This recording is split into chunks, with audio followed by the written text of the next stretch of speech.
Hello guys, आज हम पढ़ने वाले हैं 9 फरवरी 2022 का मोस्ट इम्पॉर्टेंट करंट अफेयर्स। तो लास्ट तक बने रहिएगा। यदि अच्छा लगे तो प्लीज़ चैनल को सब्सक्राइब कर लीजिएगा, वीडियो को लाइक कर दीजिएगा और शेयर भी कर दीजिएगा। तो चलिए स्टार्ट करते हैं। पहला क्वेश्चन है, हाल ही में किस राज्य व केंद्र शासित प्रदेश में काचोट उत्सव मनाया गया है? तो राइट आंसर जगह हाल ही में जो है जम्मू कश्मीर एक केंद्र शासित प्रदेश में कचोट उत्सव मनाया गया है। यह कचोट उत्सव जम्मू कश्मीर के चिनाब घाटी क्षेत्र में धार्मिक उत्सव के रूप में बनाया जाता है। इसमें जो भी वैवाहिक महिलाएं होती हैं वो अपनी पति के लिए लंबी उम्र की कामना करती हैं। इस कचोट उत्सव में यह एक 3 दिवसीय उत्सव है जो कि जम्मू कश्मीर केंद्र शासित प्रदेश में मनाया गया है। अब जम्मू कश्मीर में मनाया गया है तो इंडिया के मैप पे जम्मू कश्मीर यहाँ पास स्थित है, जिसकी जो उत्तरी सीमा लगती है वो अफगानिस्तान के साथ लगती है और इसकी जो पश्चिमी सीमा लगती है वो पाकिस्तान के साथ लगती है और इसकी जो पूर्वी सीमा लगती है वो लद्दाख के साथ लगती है एवं नॉर्थ ईस्ट वाली जो सीमा लगती है वो लगती है तिब्बत चीन के साथ और इसकी जो दक्षिणी सीमा लगती है वो हिमाचल प्रदेश और पंजाब के साथ लगती है। जम्मू कश्मीर का जो DLR नंबर है, DLR नंबर वो है 200504। यहाँ का DLR नंबर है 20। यहाँ डिस्ट्रिक्ट है, 5 लोकसभा की सीट है, 4 यहाँ राज्यसभा की सीट है। जम्मू कश्मीर का जो विधान मंडल है वो है 1 फन्नी, केवल यहाँ विधानसभा की सीटें हैं और विधानसभा की कितनी सीटें हैं तो 114 यहाँ विधानसभा की सीटें हैं। जम्मू कश्मीर की 2 राजधानियां हैं। यहाँ की एक जो राजधानी है वो है श्रीनगर और दूसरी यहाँ की राजधानी है जम्मू। जम्मू यहाँ की विंटर कैपिटल है और श्रीनगर यहाँ की समर एक कैपिटल है। जम्मू कश्मीर के लेफ्टिनेंट गवर्नर कौन है तो ये है मनोज सिन्हा, ये भी याद रखिएगा। जम्मू कश्मीर में ही स्थित है भारत की सबसे मीठे पानी की झील बुलर झील और मानसंबल झील, ये भी जम्मू कश्मीर में ही स्थित है।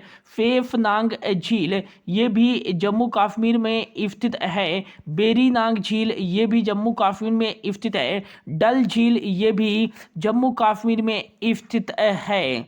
जम्मू कश्मीर में ही स्थित है Dachigam national park, Dachigam national park, Kazinag national park, Kishtwar national park और सलीम अली नेशनल पार्क। ये सभी नेशनल पार्क जम्मू कश्मीर में ही स्थित हैं और हाल ही में स्वतंत्रता दिवस की 75वीं वर्षगांठ का जश्न बनाने के लिए किस केंद्र शासित प्रदेश में जो है बगफ आवाम मेले का उद्घाटन किया गया? तो ये जम्मू कश्मीर केंद्र शासित प्रदेश में ही बगफ आवाम मेले का उद्घाटन किया गया। और हाल ही में हफ्त फिल्म को बढ़ावा देने के लिए जो है कार खंडर योजना की शुरुआत कहाँ की गई? तो जम्मू कश्मीर में ही हफ्त फिल्म को बढ़ावा देने के लिए कार खंडर योजना की शुरुआत की गई थी। नेक्स्ट याद रखिएगा कि सुपर 75 छात्रवृत्ति योजना की शुरुआत ये जम्मू कश्मीर में ही की गई थी, ये भी याद रखिएगा। और सक्षम योजना की शुरुआत ये भी जम्मू कश्मीर में शुरू की गई थी। और मानसिक स्वास्थ्य हेल्पलाइन नंबर सुकून 21 केंद्र शासित प्रदेश के द्वारा लॉन्च किया गया था, तो ये जम्मू कश्मीर केंद्र शासित प्रदेश के द्वारा ही लॉन्च किया गया था। अगला क्वेश्चन है, हाल ही में ब्लूमबर्ग बिलियनर्स इंडेक्स 2022 के अनुसार एशिया की सबसे अमीर व्यक्ति कौन बने हैं? तो राइट आंसर जगह मुकेश अंबानी को पीछे पछाड़ते हुए गौतम अडानी जो है ब्लूमबर्ग बिलियनर्स इंडेक्स 2022 के अनुसार एशिया के सबसे अमीर व्यक्ति बन गए हैं गौतम अडानी। गौतम अडानी की 2022 में कुल संपत्ति जो बढ़कर है वो हो गई है 89.5 बिलियन अमेरिकी डॉलर, जबकि मुकेश अंबानी की जो संपत्ति है वो है 87.9 बिलियन डॉलर, ये भी याद रखिएगा। और एशिया के सबसे अमीर व्यक्ति बन गए हैं गौतम अडानी। अगला क्वेश्चन है, हाल ही में अमेजन इंडिया ने ग्रामीण महिलाओं को उद्यमी बनाने के लिए किस राज्य सरकार के साथ समझौता ज्ञापन पर हस्ताक्षर किया है? तो राइट आंसर हो जाएगा कर्नाटक राज्य सरकार के साथ अमेजन इंडिया ने जो है ग्रामीण महिलाओं को उद्यमी बनाने के लिए जो है कर्नाटक राज्य के सरकार के साथ। अगला क्वेश्चन है, हाल ही में अमेजन इंडिया ने ग्रामीण महिलाओं को उद्यमी बनाने के लिए किस राज्य सरकार के साथ समझौता ज्ञापन पर हस्ताक्षर किया है? तो राइट आंसर हो जाएगा कर्नाटक राज्य सरकार के साथ अमेजन इंडिया ने ग्रामीण महिलाओं को उद्यमी बनाने के लिए जो है समझौता ज्ञापन पर हस्ताक्षर किया है। अमेजन इंडिया जो है ये एक सखी कार्यक्रम के तहत। अगला क्वेश्चन है, हाल ही में अमेजन इंडिया ने ग्रामीण महिलाओं को उद्यमी बनाने के लिए किस राज्य सरकार के साथ समझौता ज्ञापन पर हस्ताक्षर किया है? तो राइट आंसर हो जाएगा अमेजन इंडिया ने कर्नाटक राज्य सरकार के साथ जो है समझौता ज्ञापन पर हस्ताक्षर किया है ग्रामीण महिलाओं को उद्यमी बनाने के लिए।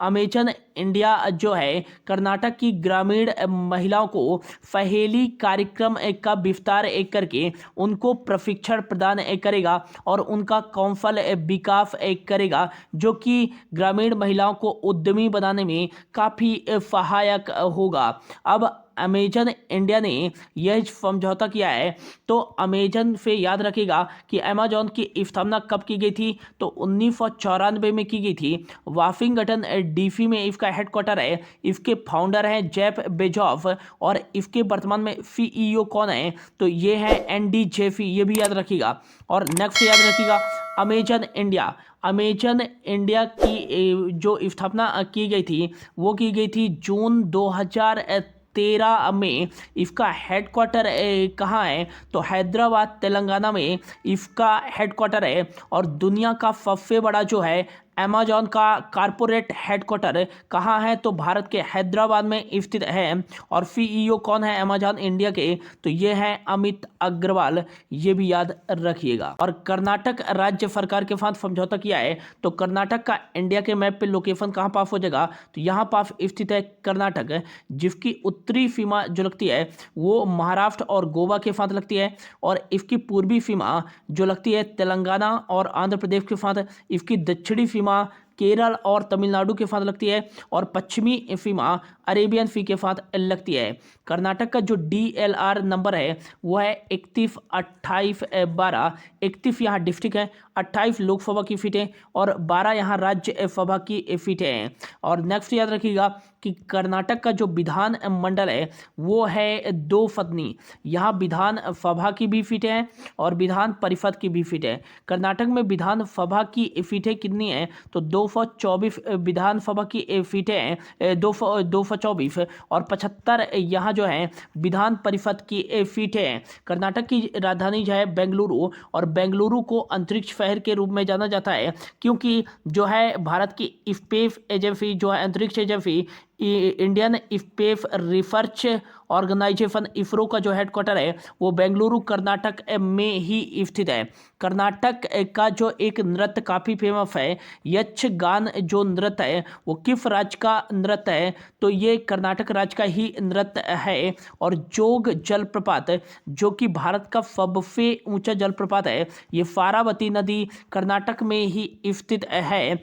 आम्फी national park, Bandipur national park, Bannerghatta national park, Kudremukh national park और नागरहोल नेशनल पार्क कहाँ स्थित है? तो कर्नाटक राज्य में ही स्थित है। और नेक्स्ट आपको याद रखना है कि नेशनल एजुकेशन पॉलिसी लागू करने वाला पहला राज्य कौन सा है? तो कर्नाटक राज्य है। और सरकारी सेवाओं में ट्रांसजेंडरों को 1% आरक्षण प्रदान करने वाला पहला राज्य कौन सा है? तो ये कर्नाटक राज्य ही है। और नेक्स्ट आपको याद रखना है कि जो है दुनिया का सबसे लंबा रेलवे प्लेटफॉर्म कहाँ बनाया जा रहा है? तो कर्नाटक में बनाया गया है 1505 मीटर का हुबली रेलवे प्लेटफॉर्म, ये भी याद रखिएगा। और हाल ही में जो है जन सेवक योजना की शुरुआत कर्नाटक राज्य सरकार के द्वारा ही शुरू की गई है। अगला क्वेश्चन है, हाल ही में सुरक्षित इंटरनेट दिवस कब मनाया गया है? तो राइट आंसर हो जाएगा 8 फरवरी को मनाया गया है सुरक्षित इंटरनेट दिवस। बच्चों एवं युवाओं के लिए इंटरनेट को सुरक्षित जगह बनाने के लिए हर वर्ष फरवरी माह के दूसरे सप्ताह में मनाया जाता है सुरक्षित इंटरनेट दिवस। यह फरवरी माह का इंपॉर्टेंट डेज है, तो जो भी अब तक इंपॉर्टेंट डेज बनाए गए हैं उनके बारे में देख लेते हैं।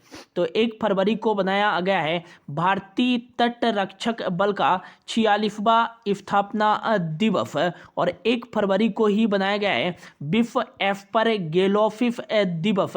यह एक फंगल संक्रमण बीमारी है और इसी के बारे में जागरूकता फैलाने के लिए 1 फरवरी को मनाया गया है एस्परगिलोसिस दिवस। 2 फरवरी को कौन सा डे बनाया गया है? तो वर्ल्ड वेटलैंड्स डे बनाया गया है, विश्व आर्द्र भूमि दिवस।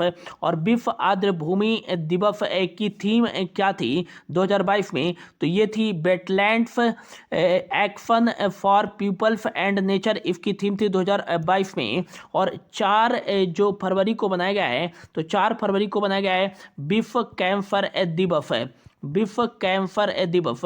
और इसकी थीम क्या थी 2022 में? तो क्लोज द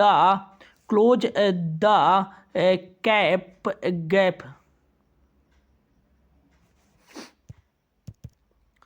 और अगला जो 4 फरवरी को बनाया गया है, 4 फरवरी को बनाया गया है विश्व कैंसर दिवस।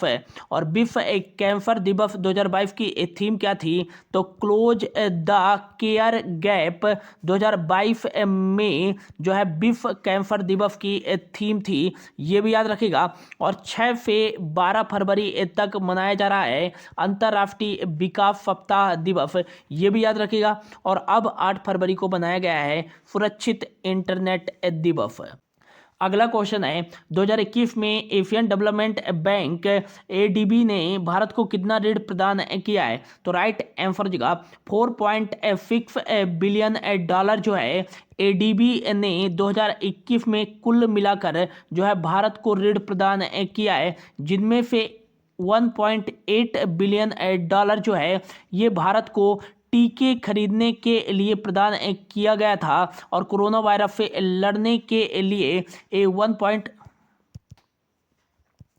अगला क्वेश्चन है, 2021 में एशियन डेवलपमेंट बैंक एडीबी ने भारत को कितना ऋण प्रदान किया है? तो राइट आंसर हो जाएगा 4.6 बिलियन डॉलर जो है 2021 में कुल मिलाकर एडीबी ने भारत को ऋण प्रदान किया है, जिनमें से 1.8 बिलियन डॉलर कोरोना वायरस से लड़ने के लिए एडीबी द्वारा भारत को प्रदान किया गया था, और 1.5 बिलियन डॉलर जो है ये भारत को टीके खरीदने के लिए प्रदान किया गया था एडीबी के द्वारा।